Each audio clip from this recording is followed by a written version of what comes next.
The space station Nexus Prime floated at the center of known space like a jewel made of metal and light. Ships from 100 different worlds docked at its ports every day. It was the heart of the Galactic Union, the place where wars ended and peace began. And today, it was the stage for humanity's greatest test. Admiral Daniel Carter stood at the viewport of his quarters, watching the endless dance of ships outside. He was a tall man with gray at his temples and calm brown eyes that had seen too much war and too little peace. His uniform was simple compared to the decorated outfits of other species. Humans had only been part of the Galactic Union for 5 years, and they still had much to prove. A soft knock came at his door. "Come in," he said without turning. Commander Lisa Morgan stepped inside. She was younger than Carter, with sharp eyes and the kind of steady presence that made her invaluable in a crisis. She had served under him for 8 years, and she knew him better than almost anyone. "The summit begins in 1 hour, sir," she said. "The delegation has already arrived. They brought twice the security we expected." Carter nodded slowly. "They want to remind everyone who really controls the military council. Should we be worried?" He finally turned to face her. Around his neck hung a small pendant made of pale blue glass. It caught the light from the viewport and seemed to glow softly. He touched it briefly, a habit she had noticed many times but never questioned. "We should be careful," he said, "but not worried. Worry is a waste of energy." They were the dominant military power in the Galactic Union. They were massive beings, nearly 8 feet tall, with thick gray skin that looked like natural armor. Their empire spanned 300 star systems, and they had never lost a war. When humanity first made contact with the galaxy, they had laughed at them. Small, soft, short-lived creatures with no natural weapons. How could they possibly matter? But then humans had proven themselves in the border conflict with the Raiders. 3 human ships had held the line against 12 enemy vessels for 6 hours until reinforcements arrived. They stopped laughing after that. They started watching instead. Carter walked through the gleaming corridors of Nexus Prime with Morgan at his side.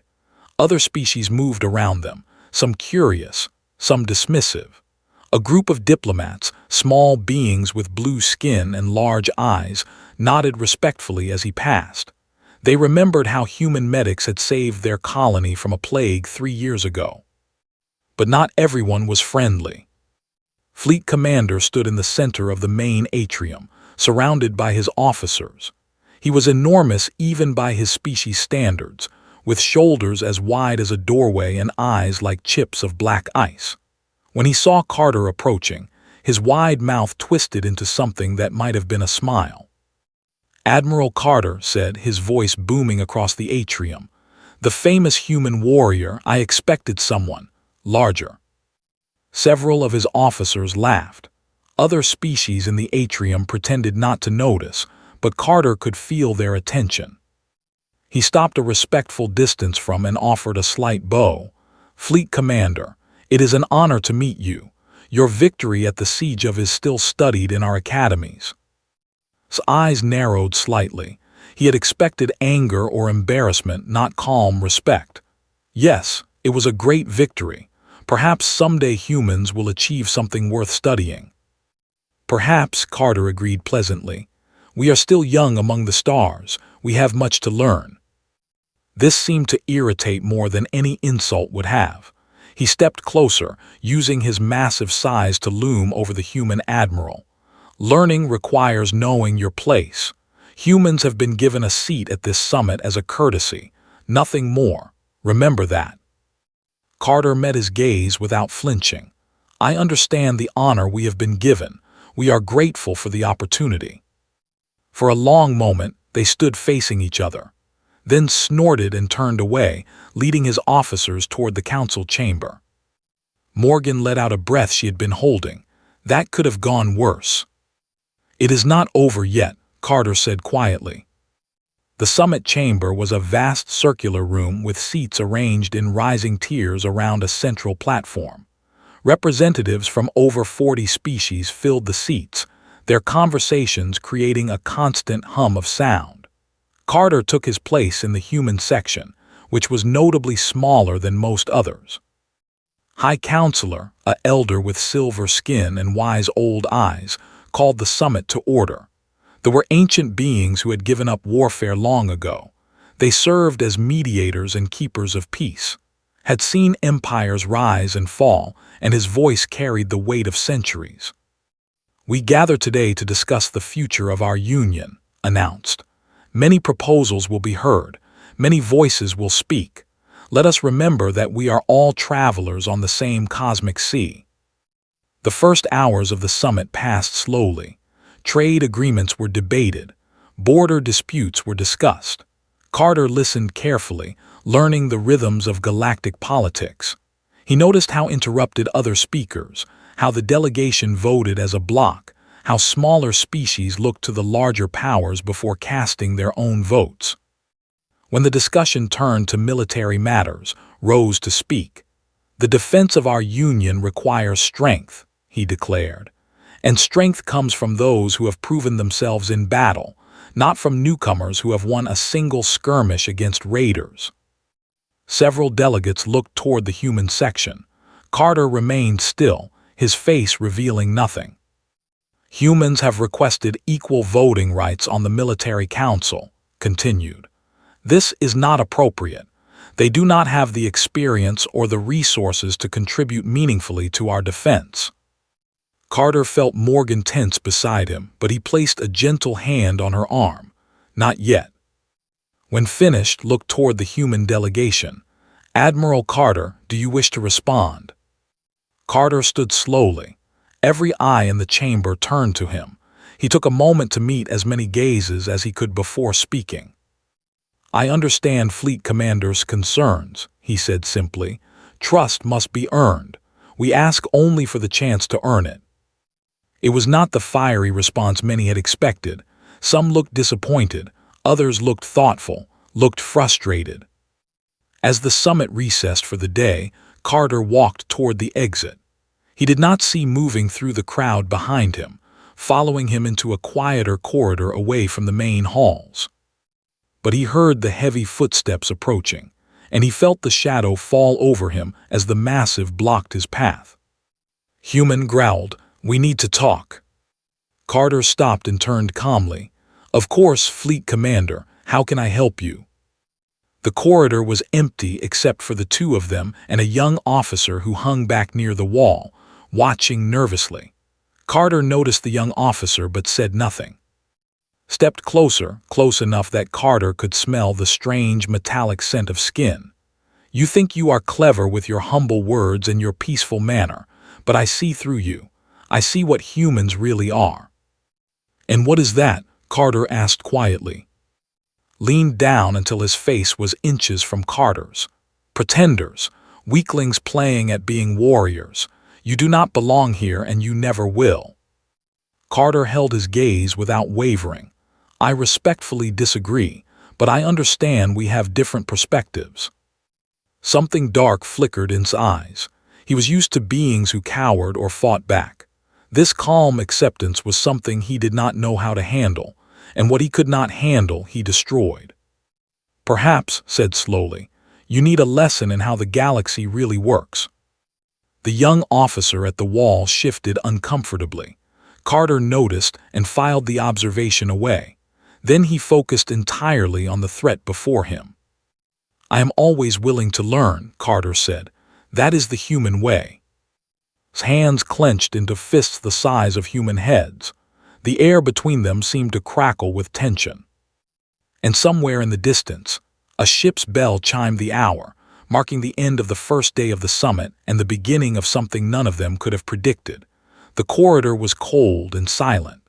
The walls were made of polished metal that reflected their images like dark mirrors. Carter stood perfectly still as loomed over him, and the young officer named watched from the shadows with growing unease. Had served under for 2 years. He had seen his commander intimidate diplomats, threaten rivals, and crush enemies without mercy. But he had never seen anyone face with the kind of quiet calm that this human displayed. It was unnatural, It was wrong, and it made deeply afraid in a way he could not explain. "You think your silence makes you strong," said, his voice echoing off the metal walls. "It does not. It makes you a coward." Carter tilted his head slightly. "I have found that silence often speaks louder than words. It gives others a chance to hear themselves." "Hear myself," laughed, a harsh sound like stones grinding together. "I hear victory in every word I speak. I hear the cries of enemies who thought they could stand against the— What do you hear, human?" "I hear a being who is afraid," Carter said softly. The words hung in the air like smoke, held his breath. No one spoke to Fleet Commander that way. No one. His black eyes widened, and for a moment something flickered across his face. Then it was gone, replaced by pure rage. "Afraid? I have conquered worlds. I have burned fleets. I am the sword of the Empire, and you dare to call me afraid?" "Fear wears many faces," Carter replied. His voice remained steady and calm. "Sometimes it looks like anger. Sometimes it looks like cruelty. I have learned to recognize it." His massive hand shot out and grabbed Carter by the front of his uniform. With terrifying ease, he lifted the human Admiral off the ground and slammed him against the corridor wall. The impact was loud and brutal. Started forward instinctively, then stopped. He did not know what to do. This was wrong, but was his commander. Carter did not struggle. He hung in his grip like a rag doll, his feet dangling above the floor. But his eyes never left his face, and his expression never changed.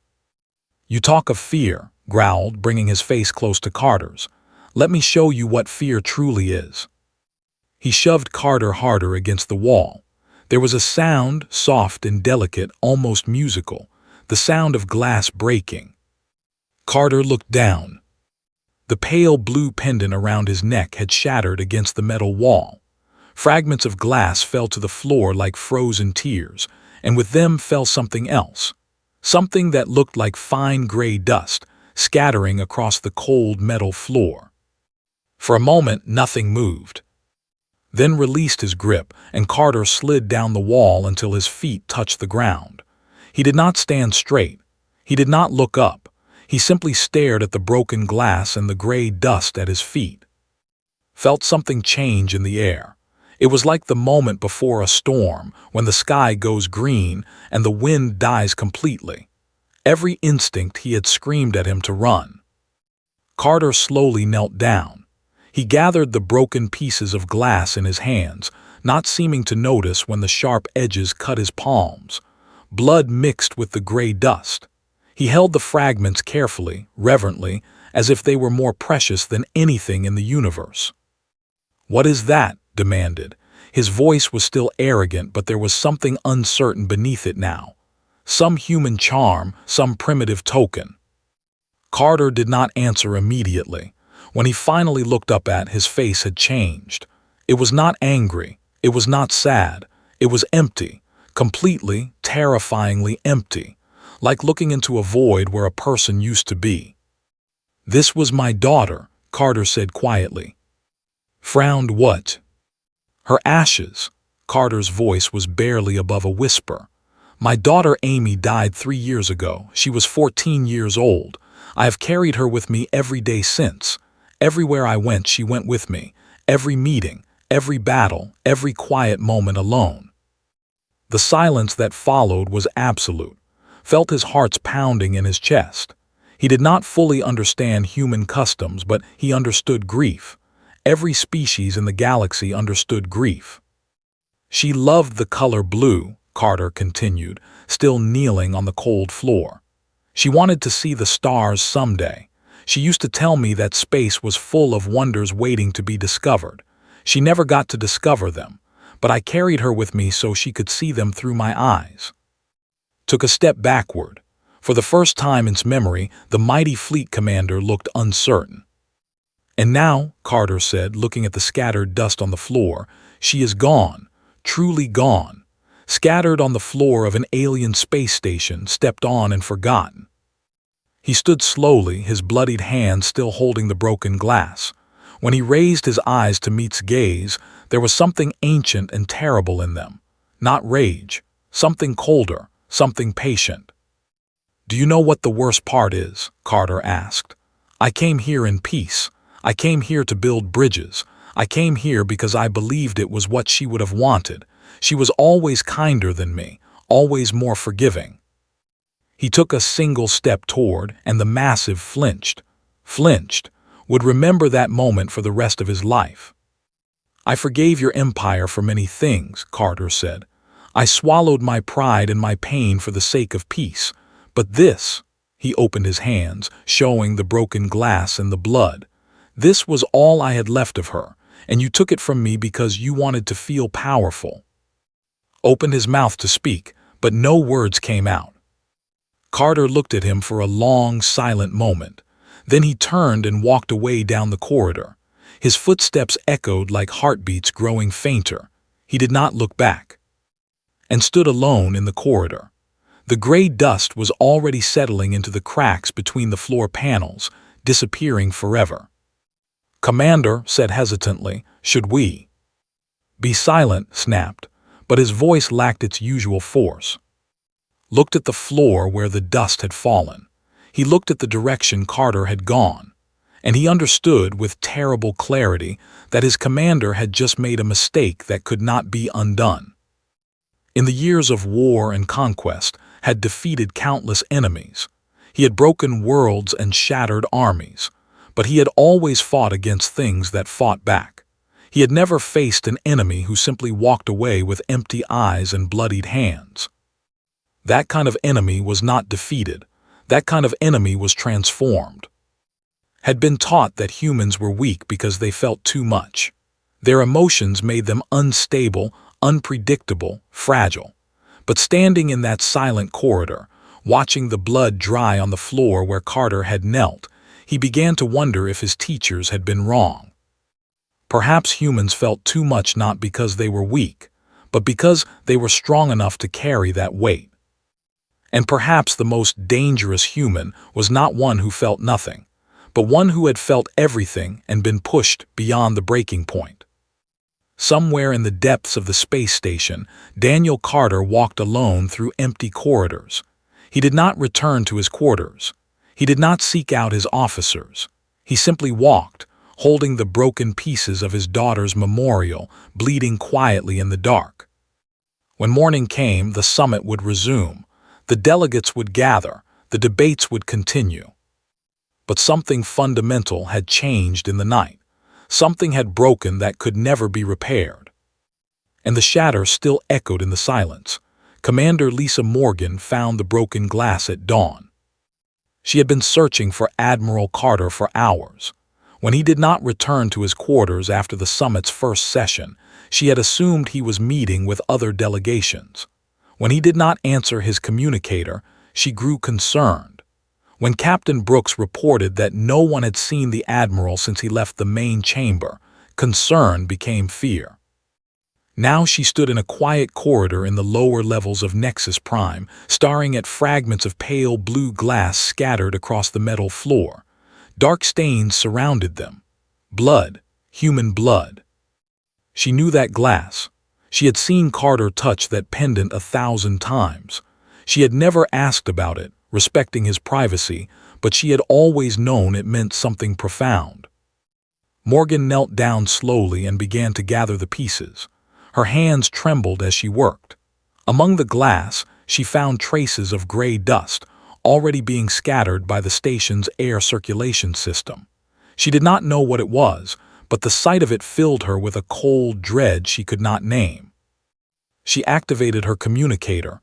"Brooks, I need you at my location, now." Captain Brooks arrived within minutes. He was a broad-shouldered man with a serious face and the kind of eyes that had seen combat and never forgotten it. When he saw what Morgan was holding, his expression went very still. "Where did you find that?" he asked. "Here on the floor." Morgan looked up at him. "There's blood, his blood." Brooks examined the corridor with a soldier's eye. He noted the scuff marks on the wall, the position of the glass, the pattern of the stains. His jaw tightened. "Someone pushed him against this wall," he said quietly, "hard enough to break the pendant. Who would dare attack a human admiral on a neutral station?" They both knew the answer. There was only one being at this summit arrogant enough and powerful enough to assault a human delegate without fear of consequences. Brooks activated his own communicator and spoke in a low voice. Within minutes, word spread through the entire human delegation. Not loudly, not publicly, but with the speed and efficiency of people who had learned long ago that survival depended on knowing what threatened them. By the time the summit reconvened, every human on Nexus Prime knew what had happened in that corridor, and something strange began to occur. The humans went silent. It started small. The usual chatter in the human sections of the station faded away. The laughter in the mess halls stopped. The music that often played softly in human quarters went quiet. Even the children of human diplomats, who usually ran through the corridors playing games, became subdued and still. Other species noticed. The who had excellent hearing remarked on how strange it was to pass human quarters and hear nothing at all. The elders sensed something in the air, a heaviness that had not been there before. Even the officers felt it, though they could not name what they were feeling. It was the silence of people waiting for something, the silence before a storm. High Counselor called for Admiral Carter at the morning session, but the human delegation reported that their admiral was indisposed. Commander Morgan spoke in his place, her voice calm and professional, giving nothing away. But those who looked closely could see something hard in her eyes. Sat in his usual position, surrounded by his officers. He seemed uneasy in a way that was unlike him. His eyes kept moving toward the human section, searching for Carter, finding only that terrible silence. Lieutenant sat behind his commander, and he could not stop thinking about the night before. He had not slept. Every time he closed his eyes, he saw Carter kneeling on the floor, blood on his hands, gathering the ashes of his dead child. He saw the emptiness in the human's eyes. He wanted to tell someone, he wanted to confess what he had witnessed, but who would he tell, and what would he say? That his commander had assaulted a human delegate, that he had destroyed something sacred. They did not admit weakness. They did not apologize. They conquered. But could not shake the feeling that his people had just made a terrible mistake. During a break in the session, Brooks found in one of the observation lounges. The commander was alone for once, staring out at the stars. Brooks walked up beside him and stood in silence for a long moment. "Human," said without turning, "what do you want?" "I want you to understand something," Brooks replied. His voice was quiet, almost casual. "You have no idea what you have done." Turned to face him. He towered over Brooks by more than 2 feet, but the human did not step back. "Are you threatening me?" asked. "No, I am warning you." Brooks met his gaze steadily. "Humans have a concept that does not translate well into other languages. We call it grief, not just sadness, not just loss, something deeper, something that changes a person forever." "Your admiral will recover from his grief," said dismissively. "He will learn his place." "You do not understand." Brooks shook his head slowly. "Admiral Carter lost his daughter 3 years ago. Do you know how he spent those 3 years? Building peace, reaching out to species who had wronged him, choosing diplomacy over revenge. He did all of that because he believed it was what his daughter would have wanted." Said nothing, but his eyes had lost some of their arrogance. "You did not just break a piece of glass," Brooks continued. "You did not just scatter some ashes. You destroyed the last connection he had to his child, the one thing he carried with him every day, the one thing that reminded him to be merciful." "And what does that mean for me?" asked. There was something in his voice now that might have been concern. Brooks smiled, and it was not a friendly expression. "It means the man who chose peace no longer has a reason to keep choosing it." He turned and walked away, leaving alone with the stars. That evening, Morgan finally found Carter. He was in a small meditation room in the deepest part of the station, a place meant for species who required complete darkness for spiritual practice. He sat on the floor with his back against the wall, holding a photograph in his hands. Morgan sat down beside him without speaking. She did not ask if he was okay. She already knew the answer. She would have been 17 next month, Carter said after a long silence. She wanted to apply to the academy. She wanted to serve on a starship and explore new worlds. She had already picked out which stars she wanted to visit first. Morgan felt tears on her own cheeks, but did not wipe them away. I spent 3 years believing that peace was how I honored her memory, Carter continued. She was always telling me that violence only creates more violence, that the brave thing is to forgive. So I tried. I tried so hard to be the man she believed I was. He looked at the photograph. Morgan could see a girl with brown hair and her father's eyes, smiling at the camera with the pure joy of someone who believed the universe was wonderful. I was wrong, Carter said. Morgan looked at him. Wrong about what? About what it means to honor her. He lowered the photograph and met Morgan's eyes. Amy did not die in an accident, Lisa. I have known that for 2 years. The border raid that killed her was authorized. They used our colony as a test. They wanted to see how we would respond to an attack. Morgan felt the world shift beneath her. You knew for 2 years. I buried it. I told myself that revenge would not bring her back. I told myself that peace was more important than justice. Carter's voice was steady now, cold and clear. But now I understand. Peace without justice is just another form of surrender, and I am done surrendering. He stood slowly, placing the photograph carefully in his pocket. What are you going to do? Morgan asked. Carter looked toward the door, toward the summit, toward the galaxy waiting beyond. Something I should have done a long time ago, he said. I am going to show them what happens when you mistake kindness for weakness.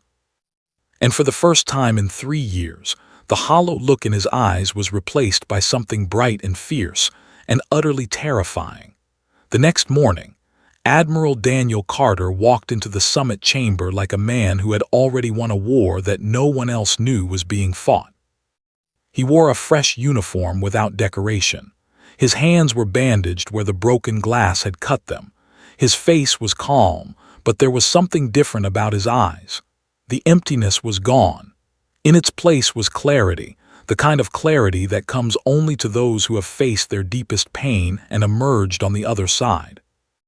The chamber fell silent as he entered. Representatives from 40 species watched him take his place in the human section. Commander Morgan and Captain Brooks flanked him, their expressions unreadable. Behind them, the entire human delegation sat in perfect formation, still and watchful. High Counselor rose from his seat. Admiral Carter, we are pleased to see you have recovered. Do you wish to address the Council? I do, Carter said, standing. With the Council's permission, I would like to present some information that is relevant to our discussions on military cooperation. Nodded, you may proceed. Carter walked to the central platform with measured steps. Every eye followed him. Sat in his usual position, surrounded by his officers, but he seemed less confident than before. His black eyes tracked Carter's movements with wary attention. 3 years ago, Carter began, a human colony on the Outer Rim was attacked by raiders. The attack killed 47 civilians, including 13 children. It was classified as an unfortunate incident, the work of independent criminals. The Galactic Union expressed sympathy. The Empire offered condolences. He paused, letting the words settle. My daughter was one of those children. A murmur rippled through the chamber. Evan's ancient face showed surprise. For 3 years I accepted the official story, Carter continued. I buried my daughter, I buried my grief, and I dedicated myself to building peace between humanity and the galaxy. I believed that was the right path. I believed that was what she would have wanted. He touched his pocket where the photograph rested, then looked directly at. But I never stopped investigating. And 2 years ago, I discovered the truth. He activated a holographic display. Documents appeared in the air above the platform, glowing with cold blue light. Military orders, communication logs, mission reports, all bearing military codes. The attack on our colony was not random, Carter said. It was authorized by the High Command. It was a test, designed to measure humanity's military response times and emotional resilience. The raiders were proxies, funded and directed by officers within this chamber. Chaos erupted. Delegates shouted. The delegation rose to their feet in protest, bellowed denials, his voice booming above the noise. Raised his hands for silence. It took several minutes for order to be restored. "These are serious accusations," said gravely. "Can they be?" "They can," Carter nodded to Morgan, who stepped forward with a data tablet. "Every document has been authenticated by independent analysts from the and 3 other neutral species. The chain of custody is unbroken. The evidence is beyond question." Examine the data. His silver face grew pale. "This appears to be genuine." Stormed toward the platform. "This is a fabrication. Human lies designed to undermine authority. We demand these proceedings be suspended." "I have not finished," Carter said. His voice was not loud, but something in it made stop in his tracks. "For 2 years I held this evidence in secret. I could have revealed it at any time. I could have demanded justice or revenge or war, but I chose not to." He turned to face the full chamber. "I chose peace because I believed it was the harder and braver path. I swallowed my grief and my rage because I thought that was what my daughter would have wanted. She was always telling me that hate only leads to more hate, that the strong thing to do is forgive." His voice softened. "I carried her ashes in a pendant around my neck. Everywhere I went, she went with me. Every time I wanted to reveal this evidence, I would touch that pendant and remember her words, and I would choose peace again and again." He looked at, 2 nights ago, you pushed me against a wall because you wanted to feel powerful. You shattered the pendant. You scattered my daughter's ashes across a cold metal floor." The chamber was utterly silent. "You took the one thing that was keeping me on the path of peace," Carter said, "and now I have no more reasons to stay on it." His face had gone gray. For the first time in his life, he looked genuinely afraid. Carter turned back to, "I am not asking for war. I do not want the Empire destroyed, but I am demanding accountability." He listed his terms with cold precision. The officers who authorized the attack would face trial before a Galactic Union tribunal. They would pay reparations to the families who lost loved ones in the raid. And Fleet Commander would personally apologize to every human family that suffered, a process that would take years. "These are our conditions," Carter concluded. "They are not negotiable." Nodded slowly, "And if they refuse?" Carter smiled, and it was not a pleasant expression. "I wondered when someone would ask that." He touched a control on his wrist communicator. Throughout the chamber, personal devices began to chime. Delegates checked their screens and looked up with expressions of shock. "As we speak," Carter said, "the human fleet has repositioned throughout space. 32 vessels are now stationed at strategic points near every major military installation. They are not attacking, they are not aggressive, they are simply present." His eyes went wide. "Impossible, we would have detected them." "You did not," Carter said simply. "Humans are very good at not being detected when we choose. It is one of the skills that larger species tend to overlook in us. We have been planning this positioning for 2 years, waiting for the right moment." He let that sink in. "Our ships will remain in position until our conditions are met. If they are attacked, they are authorized to defend themselves. If they are ignored, they will stay where they are forever. And if anything happens to any human delegation anywhere in the galaxy," he paused, "well, let us just say that our patience, while considerable, does have limits." The chamber exploded into heated discussion. Some delegates demanded that the humans be expelled from the Union. Others called for immediate verification of the fleet positions. The delegation huddled together, speaking in urgent tones. Through it all, Carter stood calmly on the platform, waiting. Finally, raised his hands again.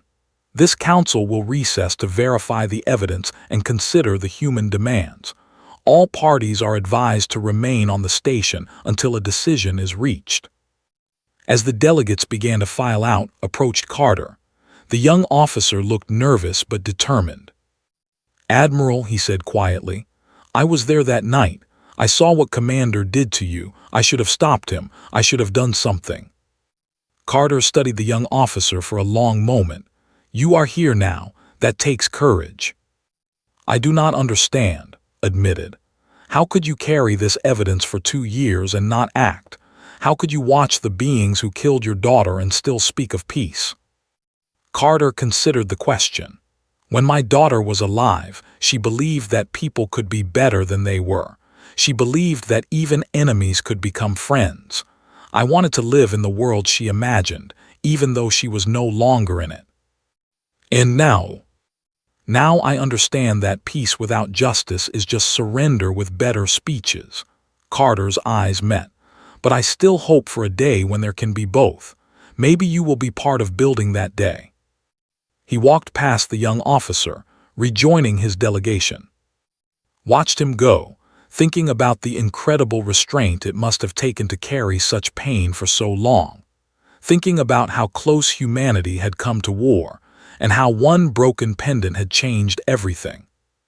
And thinking about what it meant to face a species that could feel so much and still control it, right up until the moment they chose not to. 1 month later, the galaxy was a different place. The Empire had accepted every human demand. The officers responsible for the raid that killed Amy Carter and 46 other civilians were standing trial before a Galactic Union tribunal. Evidence had been presented. Testimonies had been given. Justice, slow but certain, was being served. Fleet Commander had begun his apologies. He traveled from human colony to human colony, standing before grieving families and speaking words he had never imagined saying. Each apology took hours. Each one left him more changed than the last. He would continue this journey for years, and by the end, he would not be the same being who had pushed an admiral against a wall on a distant space station. The human fleet had returned to normal positions once the agreement was signed. They had not fired a single shot. They had not needed to. The mere fact of their presence, undetected for so long, had sent a message that echoed through every military academy in the galaxy. Humans were not to be underestimated. Ever. Admiral Daniel Carter stood in his quarters aboard the USS Horizon, looking out at the stars. The ship was on patrol near the outer rim, the same region where his daughter had died. He came here often now. It felt like being close to her. A chime at his door broke his thoughts. "Enter," he said. The door slid open to reveal a familiar figure. Lieutenant, formerly of the fleet, now serving as a liaison officer between their species, stepped into the room. He had changed in the past month. The nervousness was gone, replaced by a quiet thoughtfulness. "Admiral," said with a respectful nod, "thank you for seeing me." "You have come a long way, Lieutenant. What brings you to my ship?" Hesitated, gathering his thoughts. "I have been trying to understand," he said finally. "Ever since that night in the corridor, I have been asking myself the same questions. How do humans carry such grief? How do you feel so much and not be destroyed by it?" Carter smiled slightly and gestured for to join him at the viewport. They stood side by side, looking out at the endless dark. "My people have a saying," Carter said. "Pain is inevitable, but suffering is optional. It means that we cannot control what happens to us, but we can control how we respond to it." "That sounds simple," said doubtfully. "It is the opposite of simple. It is the hardest thing a human ever learns to do." Carter turned from the window and reached into his pocket. He pulled out a small object and held it up. It was a pendant, but not the pale blue glass that remembered. This one was different. The glass fragments had been collected and melted down, then mixed with metal taken from the corridor wall where it had shattered. The result was something new, a swirl of blue and silver that caught the light in unexpected ways. "My crew made this for me," Carter explained. "They took the pieces of what was broken and created something new. That is what humans do. We do not pretend that the bad things never happened. We take our scars and our losses and we build with them." Reached out hesitantly, and Carter placed the pendant in his palm. It was warm, as if it held some inner fire. "We call this resilience," Carter continued. "It does not mean we do not hurt. It does not mean we forget. It means we keep going. We honor what we have lost by continuing to live, continuing to hope, continuing to build." "Study the pendant. Your daughter is still with you." "Always." Carter took the pendant back and slipped it around his neck where it rested against his chest. "She is in every decision I make. Every time I choose patience over anger, kindness over cruelty, peace over war. She is still teaching me even now."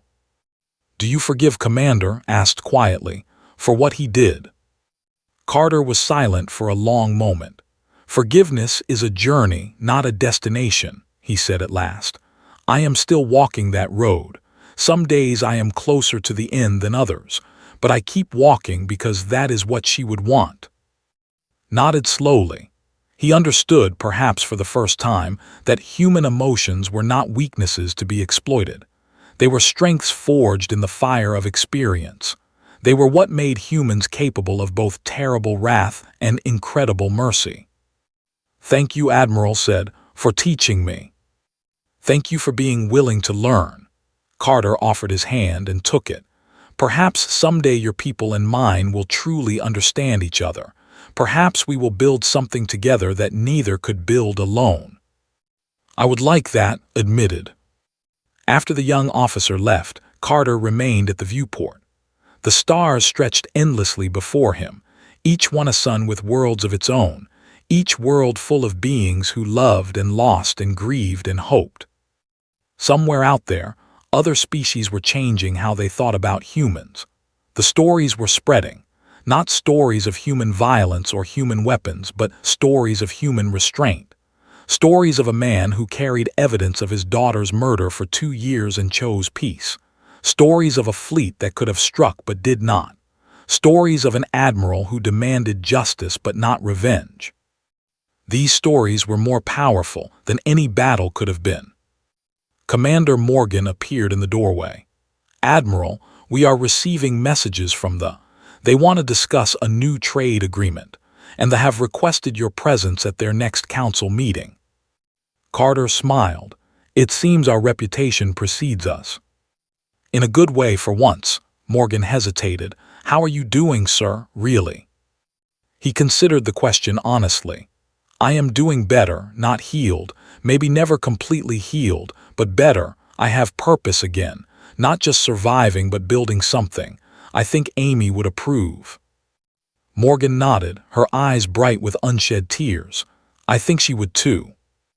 After she left, Carter touched the new pendant at his chest. The swirled blue and silver was warm against his fingers. "For you, Amy," he whispered to the stars, "always for you." The USS Horizon continued its patrol through the endless night, carrying its crew toward whatever adventures waited beyond the next horizon. And throughout the galaxy, other beings were learning a new truth about the small, soft, short-lived species called humanity. Humans felt everything: joy and sorrow, love and loss, hope and despair.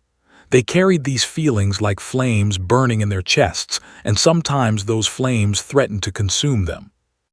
But they did not break. They shattered, yes.